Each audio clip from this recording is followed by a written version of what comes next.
On today's show, why the Houston Rockets lost to the Atlanta Hawks 134-127, despite a pair of amazing performances, another 20-plus, 10-plus assist performance from Fred VanVleet, and then Jabari Smith Jr., a career-high 34 points and a career-high 4 blocks in this game. What went wrong against the Hawks defensively that led to this loss? Alperen Sengun getting benched for multiple stretches of this game. We're going to unpack it all coming up right here at Locked On Rockets. This is Mission Control, Houston. Ignition sequence start. Throw it up to Jalen Green. Sengun here in the short roll. Oh, my, that's the no-look.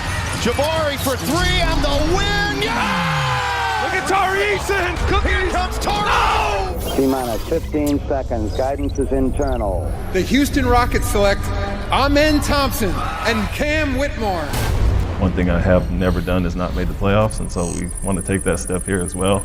6, 5, 4, 3, 2, 1.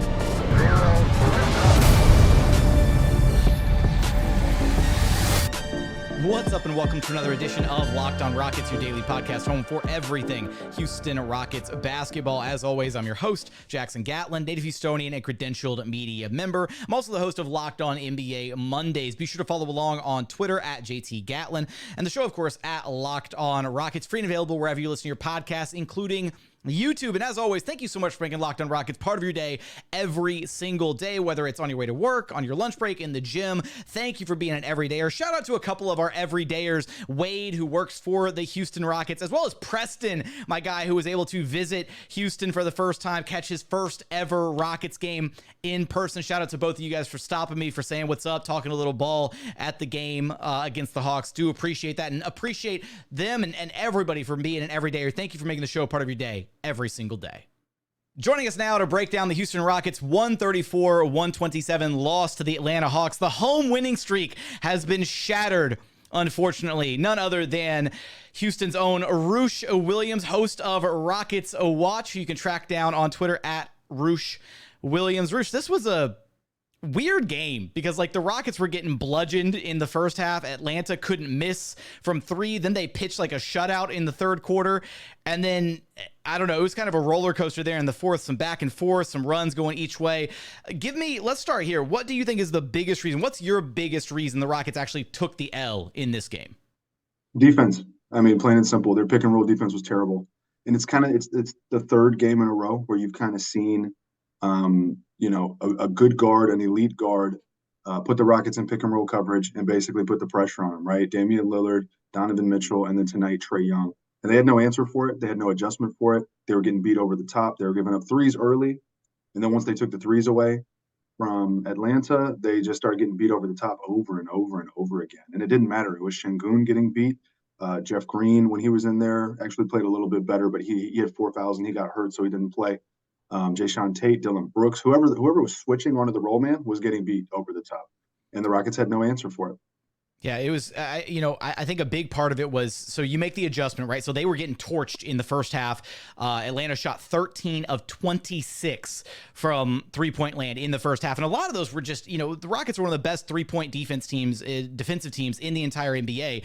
And in that first half, it seemed like they just completely forgot their identity, who they were. Fred talked about that post game, basically saying that we were not playing like ourselves in that first half, right? They came out didn't have the right energy, and they weren't following some of their defensive principles, which is, again, closing out hard on shooters, making them, make tough decisions by putting the ball on the floor and driving into the defense, that kind of thing. Instead, they were giving up some really disgustingly wide open threes. So Atlanta, a little bit of good shooting from Atlanta and also some poor defense from the Rockets leads to that 13-26 or 13 out of 26 3-point shooting half for the Hawks. And then you compare that to the Rockets, who I think they had 2 or 3 3-pointers by halftime, something like that. Aaron Holiday had 1. So the Rockets is interesting. In the first half, it was 13-26 from 3 for the Hawks. Mm-hmm. The Rockets, I believe, were 6 of 12 from 3. Then in the second half, I think the Rockets go 10 of 22 from 3. And the Hawks go, I think, 4 of 14 from 3. However, in the first half, the Rockets were dominating the paint. And then in the second half, the Hawks came back and pretty much evened it up. Points in the paint, 50-50 each team, literally 50-50. So it was kind of like a balance and a contrast, right? The Hawks were hot from 3 early. and then the Rockets took the three away, but the Hawks just carved them up inside. I think it was the first time that we've seen a guard go over the top, right? Lillard, Donovan Mitchell, they were blowing by and they were stepping back and hitting shots. Trey hit a couple threes super deep, but man, he was just going over the top over and over, like I said, right? And that's kind of what popped the top. At the end of the game, the Rockets started doubling Trey at half court, and they forced some turnovers, but it was just too little, too late. We really didn't actually see an adjustment, or at least I didn't see an adjustment from Ime to that coverage, and they just got carved up, plain and simple. It's frustrating because it felt like Atlanta, especially, the Rockets clawed their way back into it, and then it was at the top of the fourth quarter, which is where it got really bad, where the Onyeka Okongwu had 3 straight dunks, like lobs over the top, where they were slipping. So they were running the pick and roll, and they were slipping each and every time, and they couldn't catch that in real time as far as the adjustment is concerned. So, I got the chance to ask Ime about that and kind of the defensive breakdowns and what he saw post game. What was the main reason for the defensive breakdowns at the top of the fourth quarter to allow them to go on that run? Slipping out of screens, what we talked about before the game, and obviously a shoot around, and at halftime when they slipped out of everything, they 90% of the time they slipped out of screens, and so they got, I think, 3 lobs in a row slipping out of screens, and whether it's big or small, something we worked on and talked about, and that's what hurt us at the start of the fourth. The mistakes I talked about, like I said, whether it's big or small, we want our bigs to be up and stay beneath the rollers, and obviously Okongwu got out a few times, Capella the same thing, and like I said, when they're not setting screens and slipping, you have to be able to adjust and defend those actions, and so that's what I saw. Not the best pick and roll defense.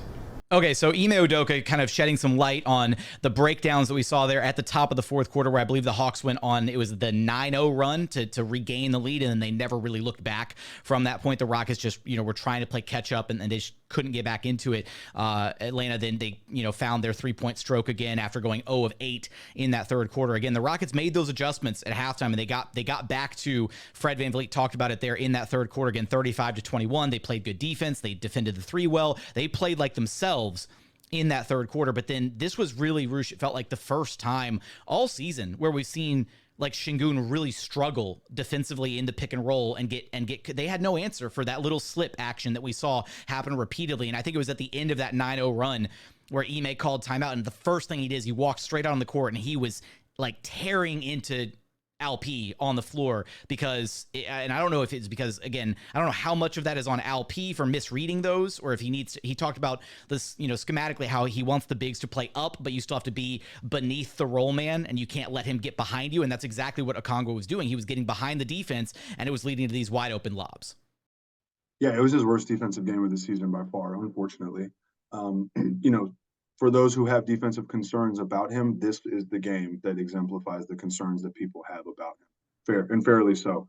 The good news is that slipping screens is more a matter and a function of just outsmarting a defense, right? Slipping a screen basically means you're about to go set a screen. So defensively, you're anticipating, as a defender, you're anticipating playing pick and roll coverage, and then they kind of fake you. And instead of actually setting that screen and letting the effect of that screen take place, they just boom, cut to the basket. And Trae Young is so gifted at throwing that pass over the top that they were just beating us over and over. So the good news is it's something you can adjust to. It's a tactical thing more so than it is like, hey, they just can't guard a slipped screen, right? You just have to anticipate the slip. And the way that you take that away is you feel them out, right? Like you may say, you got to get up on them, and you got to attach yourself to that player so that, basically, if they do slip, you're there to prevent it. They didn't do that. But the unfortunate thing is that, yeah, they got killed. It reminded me of game 2 of the 2015 first round Rockets versus Mavs when Dwight Howard and Josh Smith were just lobbing it to each other over and over and over. It wasn't quite that bad because that was like a big to big pick and roll, and those were just like literal lob dunks. These were more, there were some lobs, these were more so just over the top. Catch and then go up. Refresh my memory. Was that when the AAU teammate meme was born? Okay, yeah. That's what I thought. Yeah, it was game 2. It was in Dallas, or maybe it was in Houston. Actually, I think it was in Houston. Actually, it was kind of close in the fourth quarter, and then they just ran pick and roll, and they basically ran Dirk off the floor by just going over the top. Josh Smith to Dwight Howard. Yeah, look, and I think one thing is certain with this group, they have done a good job when they identify that there's a weakness, right? They identified pretty early on, hey, our rebounding numbers are not great. And then Ime Udoka was like, all right, well, we're getting back to basics and we're doing some rebounding drills.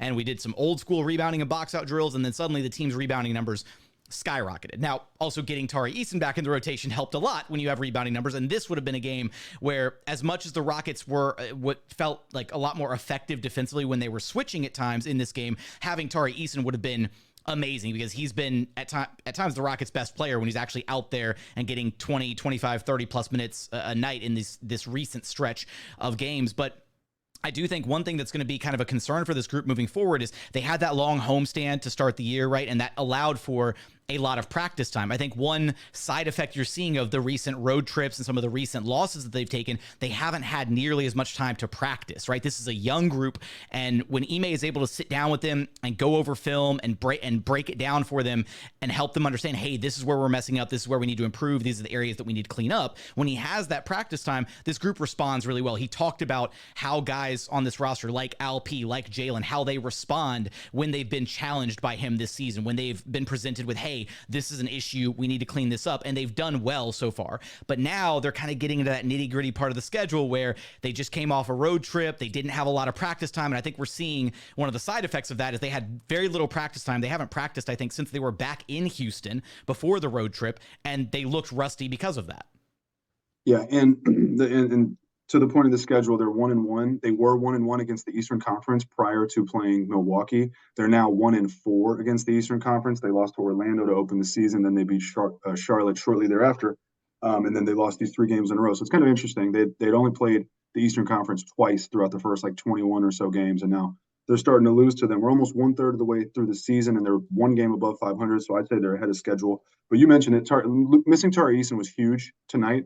And I would have honestly liked to see Reggie Bullock get some minutes just because they were so thin. Amen really was not a factor. He only played 8 minutes. Jeff Green, 4 fouls, only played 12 minutes. So you're really only 7 deep with Tate and Holiday off the bench. But again, we haven't talked about it yet, and we'll get into it. But 99 points on 55 shots for 4 out of the 5 of the starting lineup. Super efficient. But it was just another bad Jalen Green game. I mean, if they get an average shooting guard performance from Jalen Green, despite their defensive struggles, they still might win tonight. Coming up, we are going to talk about Jalen Green, his continued struggles for this Rockets team, as well as Jabari Smith Jr., a career night, career high 34 points, career high 4 blocks. I think easily the best game of his career to this point, as well as the stellar performance from Fred VanVleet. We're going to get to all of that and so much more here in just one moment. First, today's episode is brought to you by eBay Motors. Our partners at eBay Motors have teamed up with Locked On Fantasy Basketball host Josh Lloyd to bring you some of the best fantasy picks each and every week, all season long. Whether you're prepping for a daily draft or scouting the waiver wire, every week we're going to provide you players that are guaranteed to fit on your roster. So let's see who Josh has picked out for us on this week's eBay Guarantee Fit Fantasy Picks of the Week. And we got to go with our very own Houston Rocket, Tari Eason, that Josh has picked out. Still coming off the bench currently, but honestly, how much longer is that going to happen if Tari keeps playing the way that he's playing?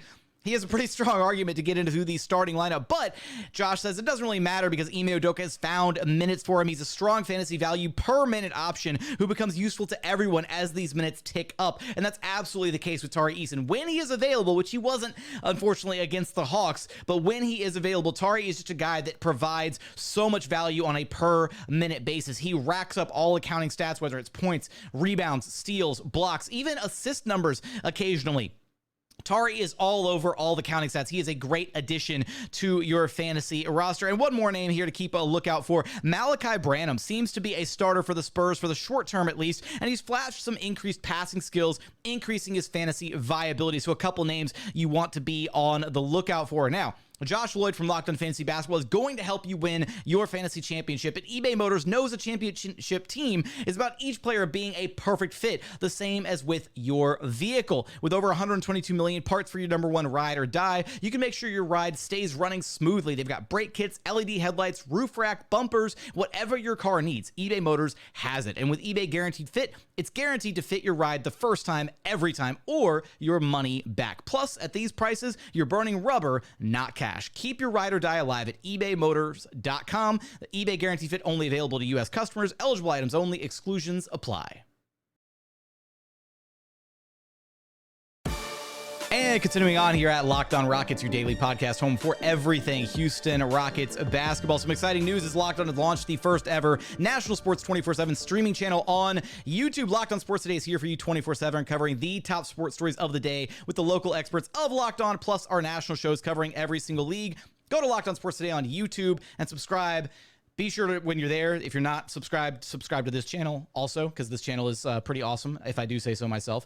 Rockets 134-127 loss, but out of this loss, Roosh, I think the biggest silver lining, the biggest positive to come from this loss was, I don't want to call it a breakout game, because we've seen like Jabari have some really strong performances this season since about early November. He really kind of started the season off a little bit rough and then kind of settled in 6 or 7 games into the season and really hasn't looked back. This game was a career night for him, though. I do think it was easily his best career game to date. Career high, 34 points, got to the free throw line 14 times, hit all 14 shots at the charity stripe. He had 13 rebounds, which is becoming like a norm for him to get 10-plus boards pretty easily, it feels like, in every game that he plays.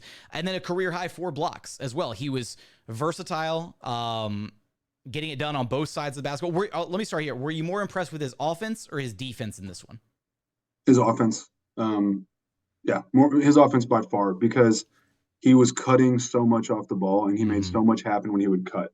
And you could tell it seems intentional, and it seems like something that maybe they're kind of encouraging him to do. But he's got the size, he's got the length, he's got the frame, and he's playing with Alperen Sengun and he's playing with Fred VanVleet, 2 guys who will find you if you cut to the right spot. But what I liked the most was, man, when he goes to that mid-range, it's real. It's so real. I don't know what the numbers on it are, but I know his 2-point percentage is really good. And he gets a lot of his 2-point shots either at the rim or off that little mid-range fadeaway. He was, by my count, he was 2 of 4 from it tonight. He missed one that was like a foot in front of the 3-point line, so I'm not counting that. But 2 of 4 tonight. And then I don't know how many times he went to the free throw line from it, but I think he got at least 6 free throws from getting fouled from it, because he's so tall that, when shorter guys try to contest, they hit him on the wrist, right? So he was just a force. He was assertive. I'm at the point where I think Houston's offense is better served, will be better served if they give Jalen's shot volume. Jalen shot 19 shots tonight, second most on the team. If they give that to Jabari and work from the mid-range, I think that could be their third option, right? You have Sengun, you have Fred VanVleet, they have the pick and roll, you have post-ups, you have Fred pulling up, all of that. And then right after that should be Jabari Smith in the mid-range, getting him going to work, because I trust him scoring from there. And I think that if you take advantage of that, you're going to get more of this. I mean, this is kind of the star that we thought, this is the ceiling that we thought we'd get from him. And he's really starting to piece it together. I think he's averaging 13 and 8 with, I think, 59% TS so far this season. For Jabari, so much about this, has been made when he was drafted, right? Oh, he's the ultimate 3-and-D, plug him in, and I really think that was like a misconception about who he was as a player. He's a guy that needs touches, right? He needs to feel the ball in his hands. He needs to feel the rhythm of, take some of his rhythm dribbles, right? Get to that pull up mid-range spot. But now that you're seeing it in action, right, where he comes curling off of a little pin down screen or something, and he catches the ball in motion, and he's able to take maybe 1 or 2 dribbles or just immediately pull up right there at the free throw line.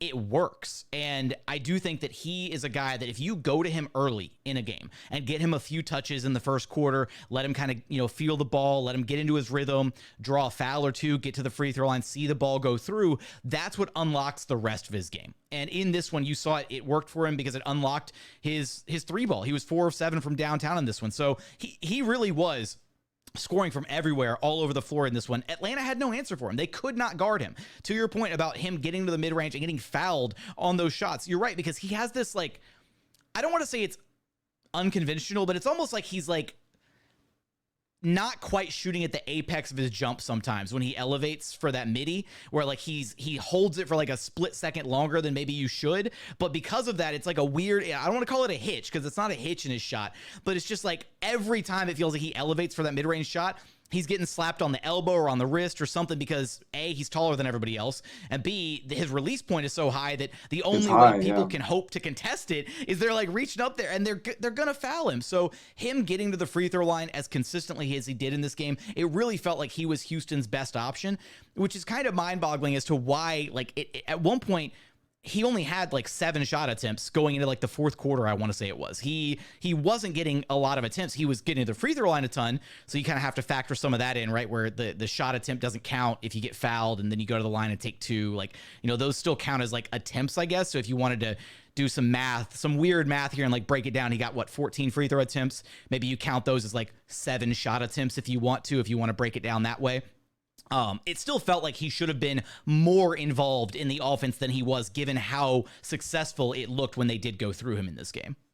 Yeah, if they would have went to if they would have taken 5-6 shots away from Jalen and gone to him, he would have maybe been pushing 45 to me if he was hitting. I mean, at the end of the day, for most of his career so far in the NBA, he has been used as a spot-up shooter, for better or worse. I don't think that's his game. I hope that they realize that that's really not his game. He's all about minimizing dribbles, getting him to his position, which is like we're talking about in the mid-range. Just get him the ball, let him go to work. The more that they get him to that and then get him moving off the ball, like we saw him curling to the free throw line, we saw him cutting straight to the rim. The more that they do that, I think the better he'll be. I think he has earned those shot attempts over Jalen Green at this point. Jabari Smith has a foundation of offense that works, that we can rely on, that we can statistically back up as well. And Jalen just simply doesn't have that at the moment. The cutting was definitely a big one, as you mentioned, right? Fred, Alpi, guys who can find him the ball. I do hope that's a wrinkle that's here to stay, because it seems like a really effective way to get him involved. Because if you get him on a quick cut to the basket, he can either go all the way, and we've seen him complete some tough shots at the rim, right? Absorb contact and finishing at the rim, or using his length and just finishing around a defender at times this season. So that's maybe not still his forte, right? Maybe you don't want to rely on him having to finish through contact or over the top at the rim. That's not exactly his bag, but he can also rely on just that quick little pull up in the mid-range.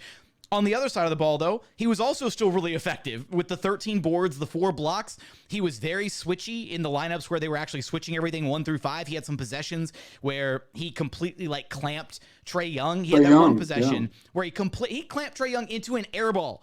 And then the Rockets seemingly couldn't come up with the rebound, and I think it was an air ball, and then Clint Capella somehow landed in his lap, and because of course it's just one of those nights, and then they were able to put it back up for 2. So that was a really unfortunate possession there. I think Jabari kind of had a reaction like, damn it, I did all that work on Trae and you guys couldn't even come up with the board. Kind of is what it is, but he really is, right? He's finding himself defensively. He really is a switchable big now, to where I think that smaller players last year, his rookie season, gave him some trouble. There were times where he would get blown by defensively. Now, when he's guarding smaller players, he's very low in his defensive stance. He moves his feet well. He's constantly switching his feet, making sure he knows that he's lined up with the offensive player, keeping him square in front of him. And then when he gets big, when he's physical, like the block that he had, I don't know if it was on Okongwu or on Capella, but he had a block that looked like it was a guaranteed lob at one point in this game, and then went up and managed to contest it at the rim. And it was like a 2-on-1 kind of breakdown in the half court where he had 2 guys coming at him and he had to play both defender or both offensive players, and still resulted in a stop. Those are the kinds of plays that he's making routinely now on the defensive side of the basket. Yeah, I mean, look, as Rockets fans, we, or at least I, have compared him to Evan Mobley, because the Rockets took Jalen Green over Evan Mobley, and then they get, that two-way big in Jabari Smith that kind of fills the role that Evan Mobley would have, obviously acknowledging that their games are not the same, just that they're two-way bigs and they're both tall. And then, we get the rookie season from Jabari, the defense isn't there, and that floor that was not high at all, and you start kind of thinking, oh, well, maybe this isn't that at all. But then you get games like tonight, and frankly, the last few weeks of this season, he's really defensively showing you that floor and defensively becoming that guy to the extent that when he's on like he is tonight from offense, and when he's flashing these flashes, that's when you're like, okay, this is a guy with a high defensive floor and star offensive potential if utilized the right way. So that's what's most exciting about it. But yeah, he played really good man-to-man defense on Trae Young. He's playing big, that's kind of the thing. He hasn't really played big for most of his career. He's starting to play big, and he's starting to combine that with his finesse and his touch and his ability to shoot the basketball from the mid-range. And that's when you get a two-way guy who can do this. And he's rebounding at a much higher rate this season as well. And we need that from him in the front court especially. So it's all slowly coming together. Now you just need to see consistency, and you need to see the Rockets trust in utilizing what he's got so it can continue to grow. That's the big one, trusting and utilizing him. So hopefully the coaching staff is able to identify and say, hey, this works. Let's maybe go back to it a little bit more. Coming up, we are going to talk about Fred VanVleet's stellar night, as well as some of the continued struggles for Jaylen Green, how those two things are kind of intertwined and how we saw that play out over the course of this game in particular. We're going to get there in just one moment. First, today's episode is brought to you by BetterHelp. Look, this time of the year is all about spending time with loved ones and close friends and family. And part of the bonus to this time of year and the holiday season is gift giving. So whether or not your family gives gifts during the holidays, you get to define how you give to yourself. And the holidays are a great time to do that. So whether it's by starting therapy, going easier on yourself during the tough moments, or treating yourself to a day of complete rest, remember to give yourself some love this holiday season. Look, I've done therapy in the past. I swear by it. It can be an incredibly cathartic process, whether you're dealing with past trauma or just something you've got going on personally in your life. If you need a little bit of guidance, I highly recommend you give therapy a chance. If you're thinking about starting therapy, give BetterHelp a try. It's entirely online, designed to be convenient, flexible, and suited to your schedule. Just fill out a brief questionnaire to get matched with a licensed therapist and switch therapists at any time for no additional charge. In the season of giving, give yourself what you need with BetterHelp. Visit BetterHelp.com/LockedOnNBA today to get 10% off your first month. Again, that's BetterHelp.com/LockedOnNBA for 10% off of your first month. That's BetterHelp, HELP.com/LockedOnNBA. And final segment here at Locked On Rockets, your daily podcast home for everything Houston Rockets basketball. So going back to kind of the beginning of this one, Roosh, it really felt like the Rockets made it a point to get Jaylen going early. And this has kind of been like a trend over the last, 5 to 10 games or so, where they started out the season, things looked really good with that two-man game between Sengun and Fred, and it kind of felt like Jaylen was almost suffering because of it, right? Because they were going so much to that, then Jaylen had no chance to get rhythm, didn't have the ball in his hands as much. And I even got the chance to ask Ime about it. Hey, like the two-man game between Jaylen and Alpi was actually really good last year, and he said that they wanted to get back to more of that this season. We've seen more of it, but unfortunately, Jaylen has been so wildly inconsistent that, yes, he's gotten better at making certain reads out of the pick and roll. Yes, he's processing the game a little bit better at times, but he's still really inconsistent when it comes to actually putting the ball in the hoop, unfortunately, to the point where it feels like the Rockets are kind of sacrificing what is tried and true, good, efficient offense, either the two-man game between Fred and Alpi on the post, Jabari in the mid-range, whatever, like the other alternatives offensively that this team has. It feels like they're kind of sacrificing those avenues of offense in order to give Jaylen the ball, put it in his hands, and say, all right, go attack. And we're seeing what we saw in the first quarter, right? He was 4 of 11. We'll scrape off the one at the very end of the quarter, which, side note, like, was that seriously the best like inbounds play that they could come up with to end the first quarter? They had 4 seconds left. It was like they inbounded the ball and Jaylen looked up at the shot clock and it's like he realized that he only had 3.9 seconds and then just like went right, took 2 dribbles and then threw up like this BS at the rim. It was very disappointing play to end the quarter, especially because they could have drawn up something decent, for an ATO, but that's besides the point. So we'll call it 4 of 10 shooting in the first quarter. I really didn't like the 4 of 10. Like it feels like almost a chore at this point to watch Jaylen play offense. It's been very frustrating. And then they went away from Jaylen offensively for the rest of the game, and it looked a lot better, surprisingly. Well, not surprisingly. It shouldn't be surprising at all. Yeah, they went back to their bread and butter. They went back to the tried and true, the two-man game of Fred and Alpi, and then Jabari kept carrying them offensively, and it looked a lot better there in the third quarter because they got back to playing how they had played offensively when this team was really rolling. Yeah, I mean, they basically are setting him up for success, and he's been unable to execute. It's really frustrating. 11 shots in the first quarter, 8 shots over the next 3 quarters. And when he takes those shots, look, I've been saying this for a while. This is the issue. We can get really like deep and nuanced about it, but at the end of the day, he is a jump shooter who cannot make jump shots. That's been the issue. That's what's going on. Technique, approach, all skill, all that. He looks like the same guy as when he came in the league, and he hasn't really changed anything. He hasn't added anything to his game significantly. But if he could just make some jump shots, this would all be different. 7 of 19. If you look at his shot chart, it's all over the place.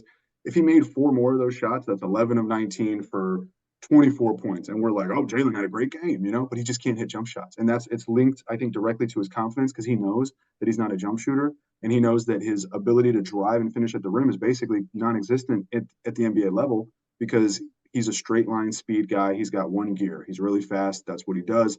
He's able to get to the rim, but he's just getting thrown at the rim, swatted at the rim. We saw there were a couple attempts in the first quarter where you could argue that he got fouled at the rim and they didn't call it. But for whatever reason, that's a consistent thing. He's not getting the respect when he's attacking the rim. So he's got to figure something out. He's got to figure out how to finish through contact and eventually get that respect. But if you look at his last 6 games or so, I mean, we're talking 7 of 19, 2 of 12, 6 of 11, 4 of 12, 2 of 12, 2 of 10. It's just not going to get it done. It's frustrating because in this offense, if you had someone that just filled a role, catching and shooting, you see how much better things are. We get open looks. The Rockets get open looks, but Jalen Green's unable to knock them down, and that's why they play better with Aaron Holiday in his place because Aaron Holiday can catch and shoot as a release valve, and you can't sag off of Aaron Holiday. And if you do, the shot's there. And he also gives you the added defense, right? You can make that argument for pretty much anybody else that you plug into that role aside from Jalen, whether Tari, Eason, right? Think about, and that's at the end of the day that's the problem is if Jalen isn't scoring, if he's not putting the ball in the bucket, the one thing he's supposed to be able to do, he's not giving you anywhere near the amount of what those other guys can give you, whether it's defense, whether it's playmaking, whether it's size, whether it's physicality, whether it's hustle. Doesn't matter. You can go up and down the Rockets roster and pick anybody else on this team that is going to give you more in all those other categories. And it's unfortunate because Jalen has improved as a defender. He has improved in certain situations as a playmaker. He's gotten better. He's more locked in at times. It's just not enough when the one skill that he's supposed to bring to the table has been so wildly inconsistent to where it feels like Roosh, he's even regressed for like behind where he was last year in year 2 or even year 1, right? He had all the confidence in the world his first couple seasons where he's like, I'm a bucket, right? He knew that. And it seems like that version of Jalen isn't there anymore. He looks like he's second guessing himself at times. And I really don't know what it is. It's like third year yips all of a sudden for whatever reason. Well, I mean, look, last season he had the freedom to run around and kind of shoot his way out of games. This season he does not have that freedom. And so in a structured offense, he doesn't have anything that he can kind of go to on a consistent basis. I mean, we talk about this is the question I've been asking people. Is there a spot on the floor where Jalen Green gets to that you feel comfortable? That when he's at that spot, it's like, oh, that's his shot. This is going in. For example, LP, when he posts up and gets deep enough, either hand he's going up, he's probably going to make it. Fred VanVleet with that little dribble pull up, I feel pretty good. Dillon Brooks post ups and Dillon Brooks threes. He's shooting. He was 5 of 6 from threes, like 41% on the season, almost a third of the way through the season. Arguably the team's third best scorer over Jalen Green after LP and Fred VanVleet. Dillon Brooks post ups, I feel comfortable. Jabari in the mid range, I feel comfortable. Jalen Green doesn't have anything that makes me feel comfortable, and I think he knows that. So he gets his chances. They don't work.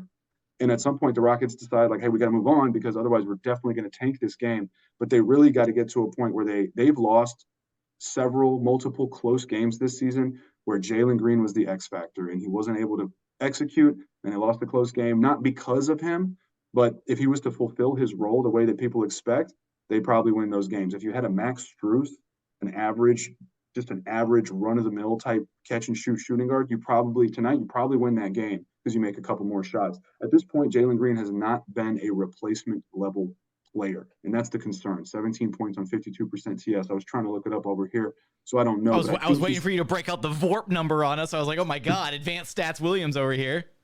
EPM. No, but I think he's got the third most field goal attempts on the team. And it's at a point where it's like that's probably got to change. If that did change, I think they're 2 or 3 wins better at this point. So he's getting all the chances. He can't, and he's not. But for those who defend or advocate for more Jalen Green, he's getting every chance. He's just not converting it. You still have time to figure that out, but it sucks because the Rockets are leaving wins on the table. And I think at some point, Udoka has to make a decision of, okay, how many more wins do we potentially jeopardize by going down 10 early on and having to expend all our energy clawing back? Versus to what extent do I just get someone else in there? Tari Eason would have helped. Tari Eason probably would have closed or played more. And then also at some point, I think you got to go back to Reggie Bullock. He's a catch and shoot guy. You know what you're going to get from him, especially on a night like tonight where, by the way, Amen Thompson still showed you he's got a very, very long way to go, from being ready to contribute. So, yeah, it's a depth issue, and it's just a matter of the Rockets not getting enough from Jalen. Yeah, missing. I mean, Tari Eason's very clearly been their best bench player when he's been available this season. I think that maybe there's a slight argument for Jeff Green at times, who's been very situationally helpful. But Tari you've said this before, I've said this before, we've all said it. They just flat out win the minutes when Tari Eason is on the floor. So, when he's been available, the Rockets have been using him a lot, right? Ime's gone with him to close lineups at times, and the bench was definitely a weak point for the Rockets in this game. You look at the Atlanta bench, they got 19 from Okongwu, they got 22 from Bogdanovich. You go up and down the Rockets bench, they had collectively they got ESPN six. They got 6 from Garrison Matthews. Don't forget about Gary. Hey man, I'm still waiting on my Gary Bird tribute video, man. Look, I felt like he got robbed on that. No, look. Do we have time to talk about Fred, by the way? Are we running out of time? We're getting near the end here a little bit. I do want to highlight Fred. I just wanted to point out that the Rockets bench definitely struggled in this game. Aaron Holiday was okay with 8 points, played some decent defense out there, but they were definitely missing the impact and really kind of the energy changing presence of Tari Eason. And also Jae'Sean Tate has been struggling a lot. He hasn't been good this last stretch of games. Like I called it out a few games ago. Ime was even frustrated with him. There was one game where he had like his season low in minutes, I think, where Ime pulled him after a couple extended stretches with some bad fouls, some mistakes offensively. In this game, a bit of a non-factor. 0 points. He had 1 assist, no rebounds, missed 3 shots, missed his only 3 attempts. It was just not a good night. And look, Reggie Bullock has earned his place in this league through multiple contracts. He's not a great player, but he knows what he is, 3-and-D. I have a hard time thinking that an established vet like that should be taking a backseat to Jae'Sean Tate when Jae'Sean Tate is playing poorly. So I'd like to see that change. If Jae'Sean Tate is playing this way, he's not doing anything for you. So yeah. I'd like to see Bullock get his chance. On the Fred angle, I know you wanted to talk about him for a second here. We meant to kind of talk about the dichotomy between how the Rockets offense went from Jalen in the first half to then back to what works well, right? Which is predominantly Fred handling the basketball. I asked Ime before the game, I was like, dude, Fred's leading the NBA in minutes per game, and they're very well aware of that fact. They understand that they need to find time for him to rest. They just can't. And Ime even said it post game when he was highlighting like the team. He said very specifically, he had a quote, the team falls off a cliff when Fred comes to the bench, which is why they're relying on him so much. And that's so evident. Fred is out there busting his ass, and it looks good when he's out there, but you cannot run him into the ground. He's going to get injured at some point if you keep giving him this much burn. Yeah, 32 points, 15 assists, 10 of 20 from the field, 2 turnovers. His assist to turnover ratio blows my mind. Never seen anything like it that I can remember. The closest is like prime Chris Paul. It's kind of nutty. Like you're just like, dude, like he's Drake Chris Paul is what he is. It's either that or I'd have to look at Stockton. I feel like Stockton was a huge assist to turnover ratio guy. Also, maybe Jason Kidd's. Also, timeout. I'm coining Drake P3. We're going with that Drake P3. DP3. DP3. But it's ridiculous. 15 assists to 2 turnovers. He's up to 18 points, 9 assists on the season. In I think like 55% TS. It's just ridiculous. So I can't say enough about Fred. Without Fred, this thing runs off a cliff, and it really shows you. I just want to throw this in there. I see a lot of stuff. People talking about, oh my God, James Harden. Whenever James Harden has a great game, credit to James Harden. Still a great player. He's in Los Angeles next to 2 stars, and it works for them and good for them. But I don't think it would have worked the same on this team, especially defensively. And Fred's been every bit worth that contract. I see some people making fun of, you're paying 40-something million for Fred VanVleet. He's been incredible. He's been a legitimate all-star level player for the Rockets this season. And again, this is his 5th time registering 20-plus points and 10-plus assists on the season. And he's got an assist-to-turnover ratio of like 9 assists to 1.6 turnovers. It's just ridiculous. And he's the best three-point shooter on the team, 39% on high volume. So he's able to make things go. Unfortunately, Sengun wasn't able to stay on the court because of defensive purposes, so the Rockets were kind of lacking there. But you just see how he's able to get guys going, and that's why it's disappointing because Jaylen should be able to take advantage of this. He's playing with a real point guard, and he's unable to execute efficiently, and it kind of lends to the idea of like maybe Jaylen's just a good stats, bad team kind of guy. And even then, last season his stats weren't very good, by the way. His stats are actually very similar to last season. It's just that he's taking less shots and therefore scoring less. So it's sad to see. But Fred has been a consistent bright spot. But at some point, 39 minutes per game is just going to run him into the ground. And I do really wonder, at what point if it hasn't already happened, does the increased minutes load like take its toll on Fred and his shot, right? I mean, he's had some inconsistent shooting nights, even though the decision making, the playmaking has been there pretty consistently all season long. If Fred ever hits like 3 turnovers in a game, I'm like, what the hell's going on with him tonight? Like that's uncharacteristic I know. at this point. So, the playmaking has been great. The leadership has been great. The shooting has been it's come and gone. And I do wonder if that's a side effect of the increased minutes. I will say there was one point late in the third quarter in this game where I did think we got a little bit too much hero ball antics from Fred, where he was just trying to like take over the game. And it was like, you've still got Jabari out there on the court with you. Like, go to him. He's hot. Like, this was the point where Jabari still only had like 7 or 8 field goal attempts in the game. And he was he'd already cracked like 25 plus. So it's like, go back to the guy who clearly is like unstoppable currently. I know he had it going too, and Fred was having a strong night, but there were still some moments that he needs to clean up in his own game as well. But by and large, those were easily the 2 best Rockets in this game. Dillon Brooks struggled with foul trouble as well and couldn't stay on the court, but was lights out shooting the ball when he did get on the court. So an unfortunate loss, but I do want to say Dillon Brooks with the nut shot. It's like, come on, man. He's been doing a ton of boneheaded stuff lately. And it's like you're doing so good. The foul on the 3-point shot early in the game on DeJounte Murray, I believe it was. And I will say he gets negative love from the refs. It's like pretty unfortunate. They call some stupid fouls on him at times, so I feel for him. But it's like, man, just clean up don't be a bonehead. My only criticism on Fred would be what you said, is I do want to see a possession where he's like directing traffic and he says, hey, Bart, go to the post. We're going to you. I haven't really seen that, at least not on a consistent basis. But that's really my only criticism. I mean, he's been phenomenal for the Rockets. So, yeah, unfortunate loss, no depth, bad Jalen Green. But, yeah, I don't know. The Rockets have kind of hit a wall, and that defense is starting to trend down a little bit. So I'd like to see them get that together hopefully soon. It doesn't get any easier. The schedule is, it's going to be pretty. They play the Mavericks. The good news is they do have an extended home stretch coming up again and again. Back to my point there in segment 1, this is a team that's very young, and there are some things that they have to iron out on a pretty consistent basis. So having that additional practice time, playing at home for an extended stretch like they did earlier in the season when they had the 7-game homestand prior, I think that's going to lend itself to a lot of positives that we will see play out with this team. But that's going to do it for the end of this episode. We have gone super long on this one, so my bosses are going to kill me. Roosh, you know the drill. Let everyone know where to track you down at, man. ROOSH Williams, Roosh Williams on Twitter, and you can find me on Rockets Watch. Last note, they went from 22nd on offense to 19th on offense in this stretch, and they went from 2nd on defense to 6th in defense during this losing streak. So we'll see what happens. That's going to do it for another edition of Locked On Rockets. As always, thank you so much for checking out the show. If you haven't done so yet, please consider subscribing wherever you listen to your podcasts, or on YouTube, just search Locked On Rockets. Be sure to like, comment, and subscribe. And while you're there, be sure to go subscribe to Locked On Sports Today, the only 24/7 streaming channel on YouTube. They've got you covered for all of the biggest sports stories of the day, so be sure to drop them a subscription as well. But as always, thank you so much for watching. Thank you so much for listening, and we look forward to having you back right here at Locked On Rockets, your daily podcast home for everything Houston Rockets basketball.